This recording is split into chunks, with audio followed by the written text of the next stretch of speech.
सह्याद्रीच्या दाट जंगलात गडद रात्र झाली होती. चंद्राच्या फिक्कट प्रकाशात मावळे शांतपणे पुढे चालत होते.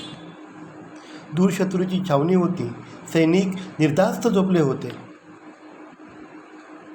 पण त्यांना माहीत नव्हतं सह्याद्रीचा वाघ जवळ आला आहे. छत्रपती शिवाजी महाराजांनी हळू आवाजामध्ये संकेत दिला. क्षणात मावळे चारही बाजूने छावणीत घुसले आणि हरार महादेवाची गर्जना केली.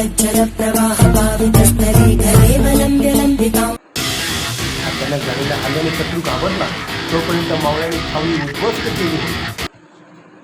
हल्ला जितका अचानक झाला तितक्याच वेगाने मावळे पुन्हा जंगलात अदृश्य झाले. युद्धात फक्त ताकद नाही तर बुद्धी आणि योग्य वेळ महत्वाची असते. हर हर महादेव. शिवरायांचा गनिमी कावा.